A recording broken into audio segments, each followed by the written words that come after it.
தென்னாடுடைய சிவனே போற்றி, எந்நாட்டவர்க்கும் இறைவா போற்றி, ஈசனடி போற்றி, எந்தையடி போற்றி, தேசனடி போற்றி, சிவன் தேவடி போற்றி. ஹாய் ஃப்ரெண்ட்ஸ், அனைவருக்கும் வணக்கம். சென்னை ஓல்டு பல்லாவரம் பெருமாள் நகரில் இருக்கின்ற மிகவும் பழமை வாய்ந்த புகழ்பெற்ற திருநீலகண்டேஸ்வரர் சிவன் கோயிலை பற்றி பார்க்கலாம் இந்த பதிவில். இக்கோவில் பல்லவ மன்னர்கள் காலத்தில் கட்டியிருக்கக்கூடும்னு சொல்கிறாங்க. ஓல்டு பல்லாவரத்தை இப்போது ஜமீன் பல்லாவரம்னு அழைக்கின்றார்கள். இந்த ஜமீன் பல்லாவரம் திரிசூல மலைக்கு அப்படியே பின்னாடி இருக்குது. கோவில் சிறியதாக இருந்தாலும் மிகவும் பழமை வாய்ந்தது, மிகவும் சக்தி வாய்ந்த கோவில் இது. இக்கோவிலும் திரிசூலத்தில் இருக்கின்ற திரிசூலநாதர் கோவிலும் ஒரே நேரத்தில் கட்டப்பட்டதாக இருக்கலாம்னு சொல்கிறாங்க.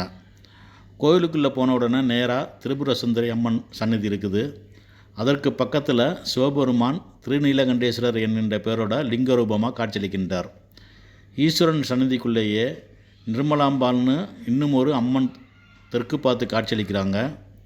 அந்த அம்பாள் கருவறையில் இருப்பதால் நாம் தரிசனம் செய்ய முடியாது.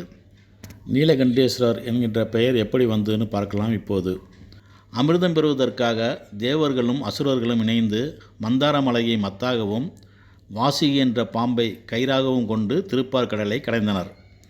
வாசுகியின் வாழுப்பகுதியை பிடித்து கொண்டு தேவர்களும் தலைப்பகுதியை பிடித்து கொண்டு அசுரர்களும் கடைந்தனர்.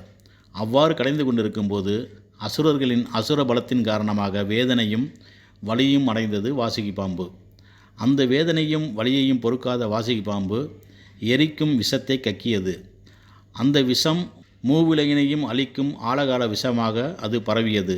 மூவிலகில் உள்ள அனைவரையும் காப்பாற்ற வேண்டி சிவபெருமானை வேண்டினார்கள் தேவர்கள்.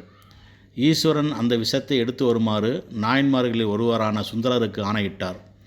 சுந்தரர் விரைந்து பார்க்கடல் சென்று அந்த விஷத்தை தன் சக்தியினால் உருட்டி நெல்லிக்கனி அளவு கையில் ஏந்தி வந்து சிவபெருமானிடம் கொடுத்தார். விஷத்தை யாருக்கும் தொந்தரவின்றி அழிக்க எண்ணம் கொண்ட ஈஸ்வரன் விஷத்தை தன் வாயிலிட்டு அமிர்தமென விழுங்கினார். அண்ட சராசரங்களையும் அதில் வாழும் எண்ணற்ற கோடி ஜீவன்களையும் காத்தருளும் சிவபெருமானுக்கு எதுவும் ஆகிவிடக்கூடாது என்று அவரை காக்க வேண்டி இறைவனின் அருகிலிருந்த பார்வதி தேவியார் சட்டென தன் திருக்கரத்தால் நாதனின் கழுத்திலேயே விஷம் அமிர்தமாக மாறட்டும் என வேண்டியவாறு அவர் கழுத்தை பிடித்தார். தேவியின் வேண்டுதலால் விஷம் அமிர்தமாக மாறி ஈஸ்வரனின் கழுத்தில் நீல நிறமாக மாறிவிட்டது. அன்றிலிருந்து இறைவன் திருநீலகண்டன் என பெயர் பெற்றார். அந்த நீலகண்டேஸ்வரர் என்கின்ற பெயர் கொண்ட ஈஸ்வரனை தான் இந்த கோவிலில் நாம் தரிசிக்கின்றோம். இக்கோவிலில் சிவபெருமானுக்கு நேராக நந்தீஸ்வரர், கொடிமரம் மற்றும் பலிபீடம் இருக்குது. பிரகாரத்தை சுற்றி வரும்போது கோஷ்டத்தில் பிள்ளையார், லிங்கோத்பவர், தட்சிணாமூர்த்தி, பிரம்மா, துர்க்கை மற்றும் சண்டிகேஸ்வரர் காட்சியளிக்கின்றார்கள். கருவறைக்கு பின்னாடி விநாயகர் சன்னதி இருக்குது. எல்லா கோவில்லையும் வழக்கமாக விநாயகருக்கு முன்னாடி அவரோட வாகனமான மூஞ்சிரு தான் இருக்கும். ஆனால் இந்த கோவிலில் நந்தி பகவான் இருக்கார். அது இந்த கோவிலில் ரொம்ப விசேஷமாகும். பிள்ளையார் சன்னதிக்கு பக்கத்தில் முருகபெருமான் வள்ளி தெய்வனோட சுப்பிரமணியராக காட்சியளிக்கின்றார். அதுக்கு பக்கத்தில் முருகபெருமான் பாலதண்டாயுதபாணி என்கின்ற பெயரோட தனி சந்நிதியில் காட்சியளிக்கின்றார். இந்த கோவிலில் பைரவருக்கும் ஒரு தனி சந்நிதி இருக்குது. நவகிரக சந்நிதியும் இவ்வாலயத்தில் கொடிமரத்துக்கு நேராக தனியாக அமைஞ்சிருக்கிறது. இந்த கோவிலில் மற்றும் ஒரு சிறப்பு என்னவென்றால் நவகிரகங்கள் அனைத்தும் தன்னோட தேவியர் கூட காட்சியளிக்கின்றனர். இவ்வாலயத்தில் பிரதோஷ நாட்களில் சிறப்பு அபிஷேக ஆராதனைகள் நடைபெறுகின்றன. பௌர்ணமி, அமாவாசை, தைப்பூசம் மற்றும் மகா சிவராத்திரி விழாக்கள் சிறப்பாக கொண்டாடப்படுகின்றன. இந்த கோவிலுக்குள்ளே போன உடனே ரொம்ப நீட்டாக, சுத்தமாக, ரொம்ப அமைதியாக இருக்குது. மன அமைதி வேண்டி வருபவர்கள் இக்கோவிலுக்கு கட்டாயம் வரலாம். நீலகண்டேஸ்வரர் பற்றி திருஞான சம்பந்தர் பாடியதை பற்றி பார்க்கலாம். அவ்வினைக்கு இவ்வினை ஆம் என்று சொல்லும் அகுது அறிவீர், உய்வினை நாடாது இருப்பதும் தமக்கு ஊனமன்றே, கைவினை செய்து எம்பிரான் கழல் போற்றுதும் நாம் அடியோம், செய்வினை வந்து எமை தீண்ட பெறா திருநீலகண்டம் என்று திருஞான சம்பந்தர் பாடியிருக்கிறார். பொருள் என்ன அப்படின்னு சுருக்கமாக பார்க்கலாம்.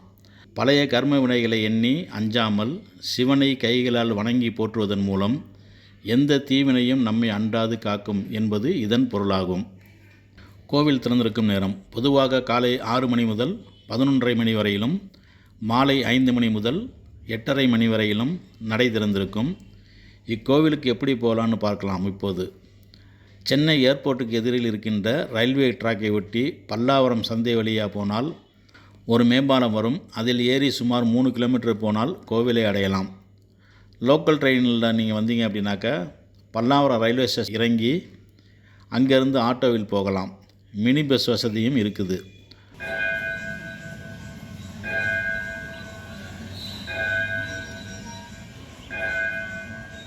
கோவில் பல்லாவரத்திலிருந்து கீழ்கட்டளை போகின்ற வழியில் இருக்குது. இந்த வீடியோ உங்களுக்கு பிடிச்சிருந்தா உங்கள் நண்பர்கள் மற்றும் உறவினர்களுக்கு ஷேர் செய்யவும், சப்ஸ்கிரைப் செய்யவும், லைக் செய்யவும், நாங்கள் போடும் வீடியோவை உடனே பார்க்க பெல் பட்டனை அழுத்தவும். நன்றி, வணக்கம்.